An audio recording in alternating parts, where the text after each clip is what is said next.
Right, so it's a new day. Got a couple hours to work on it today before I have to stop. So I'm going to carry on stripping down this left-hand side and hopefully peel back to a point where I reckon I'll end up stopping.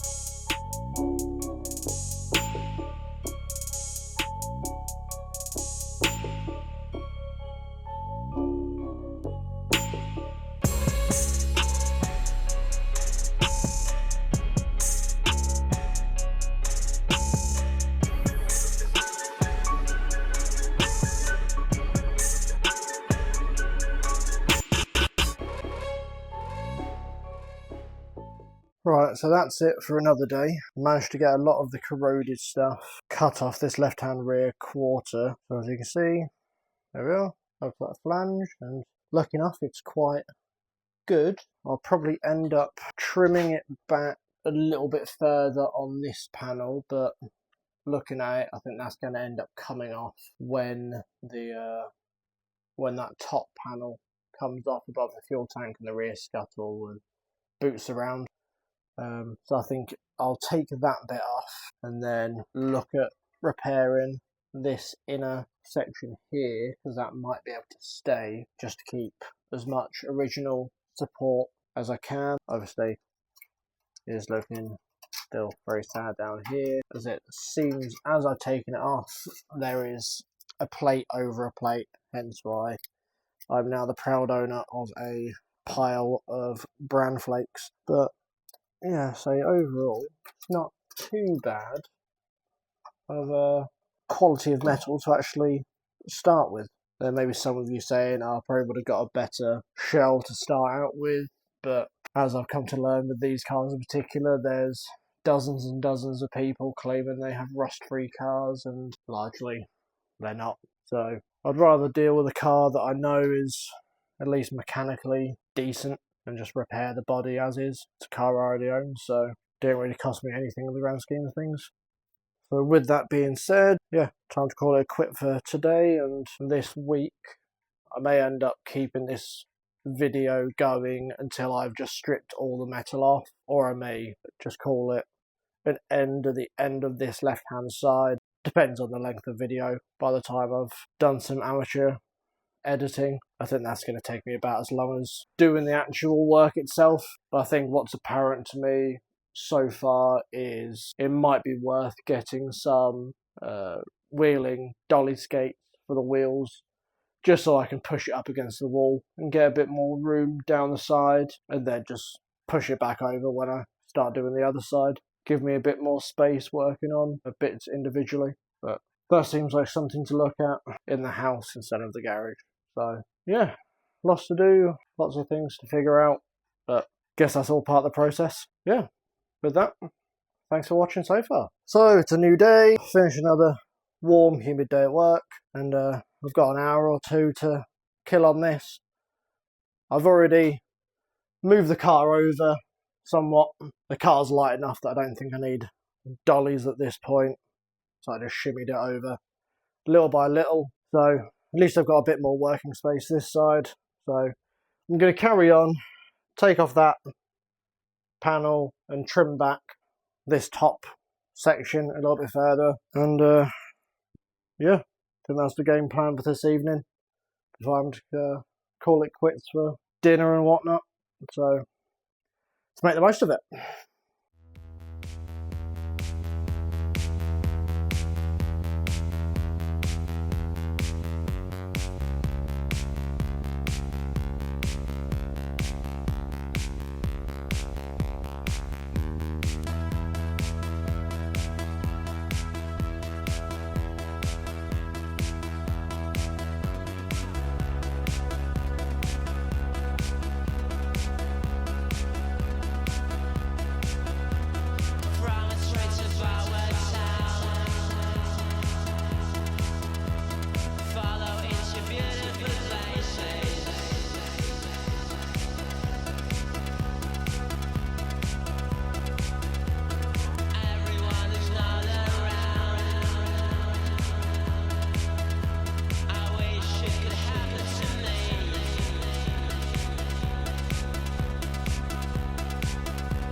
Right, that's it for another day. Yeah, I think we're making good progress so far.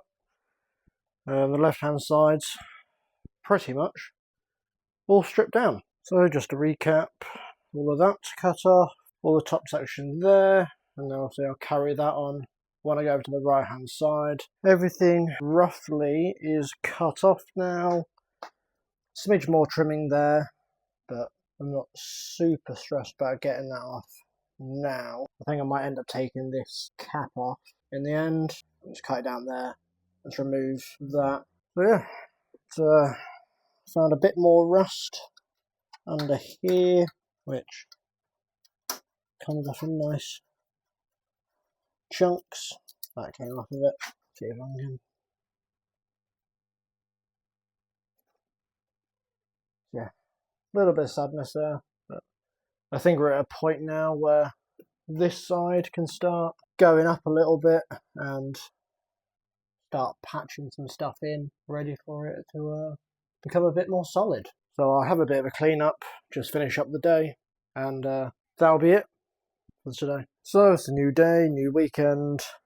Found myself some time to carry on working with this.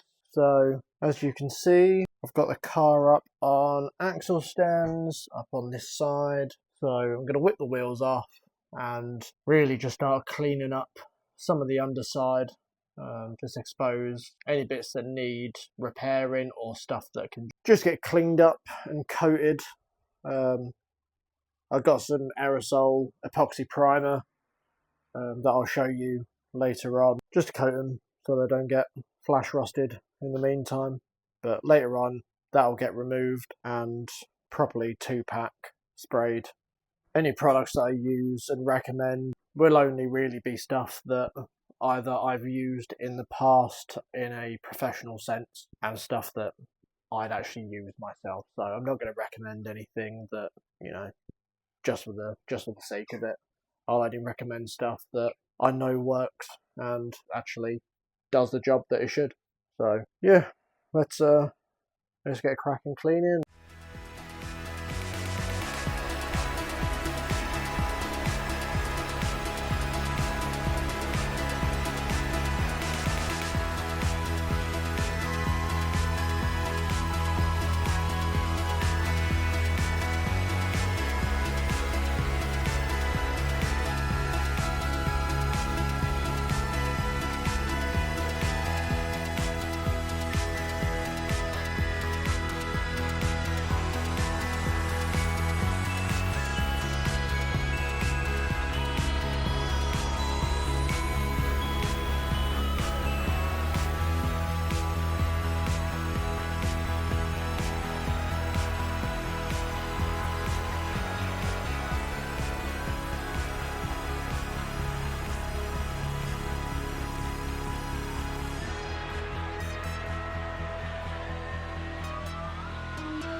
Right, that's it for another day. I'm going to call it now.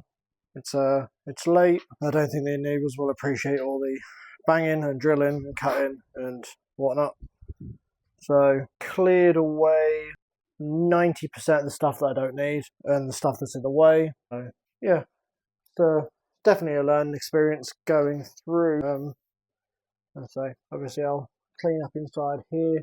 This side should be, obviously, the back end should be a lot quicker due to it just being a lot smaller, and all the bits that I can't get to I'll just do when obviously I've removed all the subframes, engine, you know, all that sort of stuff.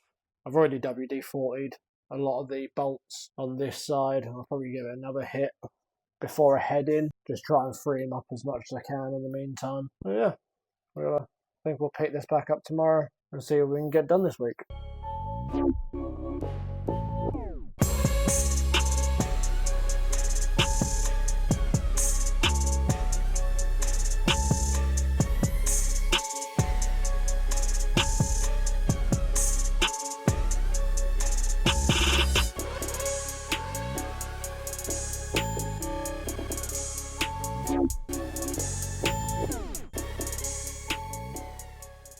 So we've taken this panel off.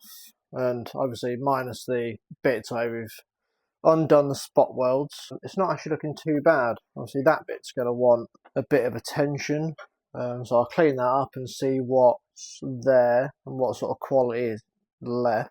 I think that shouldn't actually be too much. Obviously that side wants cleaning up a little bit, and I still have the section that came off behind it, so whether I plonk that back on, we'll see, because I think it's just that section there that's missing from this end, as you can kind of see there. Yeah, we'll see what that's like taking that off. So I may weld that back on just to make it a complete piece again. Yeah, so I'll just show you what that likes behind it, and now we have much better access to all of this. So I'll probably end up cutting this bottom section off just so I can access the back of there and clean between this pinch flange, and yeah, try and do as much preventative cleaning as we can to keep on it.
Right, so I'm going to call it a day for another day. Made a good bit of progress, cleaning some stuff up and tidying up a few jagged edges and rough spot weld. So, as you can see, bared up this wheel tub, and to be honest, it's actually quite good. So a little bit of dark pit in there. I think I'll just go that with something a smidge more aggressive. As for that bit, need to just take that bit off as well when I get a second. So yeah, tied up a bunch of rustiness there. So tied up a few spot welds, minging bits. Obviously got that panel off as you saw earlier. Removed that bit there just so we can see what we can save here and where I actually need to remove bits to. That's the bit in question. So obviously bit minging on the outside, bit minging on the inside, but that should clean up fairly nicely, to be fair. Still strong. Tidy up that back edge where it joins up. So I'll probably end up just creating a little bit of an angle just to go on the back of there and re-weld that in place. Obviously, clean those bits up. So yeah, so call it another day.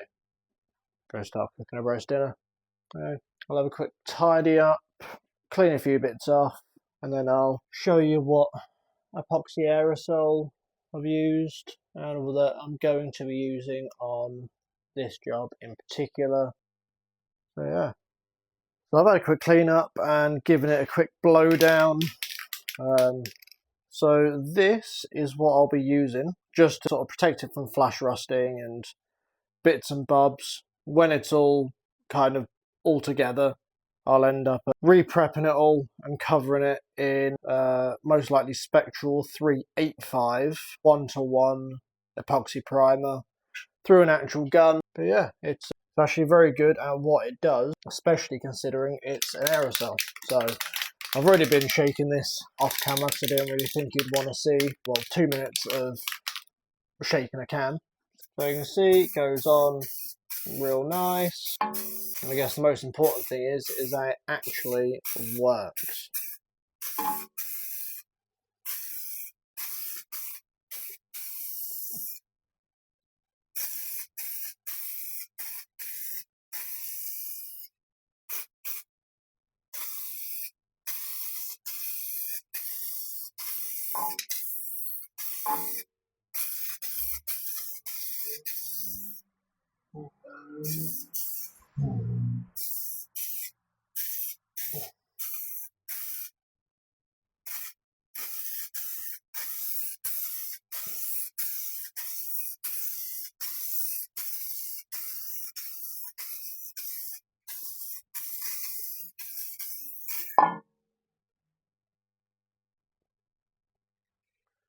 So as you can see, it's got nice coverage.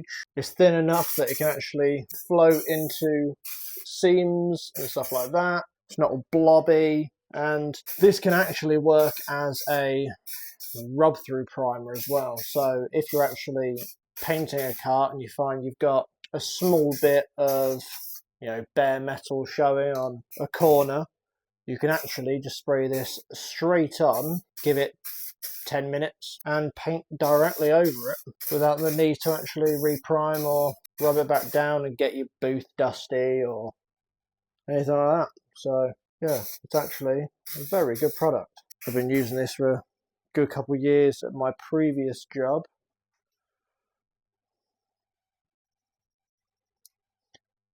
One corner done for stripping. Yeah. Right, so it's been a few weeks since I last recorded. However, I've just been doing some bits that I figured was a bit boring for the camera, and I had a little bit of time where I was unwell. But yeah, in the time since I last recorded, obviously I'd already stripped that. But since then, I've stripped this section here, and again, given it some aerosol. I need to replace that little bit there. Obviously got all this stripped. Again, all it doesn't look too bad. Obviously that bit to replace there, that bit to replace there, but considering I was going to end up smoothing the engine bay off anyway, I think I'll end up just plating those solid regardless. So I've kind of just gone from plugging a hole to just patching it in instead. That cleaned up quite nicely in there. Obviously, I've not taken this off yet, but I can do that when everything's nice and together and whatnot. A little bit to replace just in there. Yeah, all in all, actually not too bad. I cleaned up some of the bits, so that's the bit that was on the larger section that I cut off on the inside of the quarter. So I'll get that mounted up to where it mounts up there, and I'll just patch in a full section along the bottom, and then obviously that sad bit there. But yeah, overall not been too bad, just clean stuff up. I also went and bought some tiles, just some cheap Halfords ones. They're no tough tile, but they're a lot more comfortable than working on the floor itself. Got a bench vise mounted as well, made somewhat a makeshift metal bender that I can just plonk in the vise and just make simple stuff until I get a proper metal folder. So yeah, kind of an odds and sods little sort of couple weeks. I got a little fire extinguisher as well. Got a little first aid kit just mounted up there, just in case. I put it there just so it's easily accessible from both sides, obviously when I move the car over. Yeah. So I think that will be the end of this video, and the next video will actually be me cutting patches, repairing stuff, getting stuff actually less orange and more, proper material. Got the left-hand chassis rail protected on the inside. I just need to get myself a juggler hole puncher just so I can puddle weld it, and I'll probably stitch weld it as well, just to add a bit more rigidity. Yeah, I think that'll be it for this video. Yeah, next video we'll make this a bit more solid. And once again, like, comment, subscribe. You know, I'd like to get this channel off the ground a little bit, and if you guys could do that, that would help me tremendously. So on to bigger things. Take care. Check it out.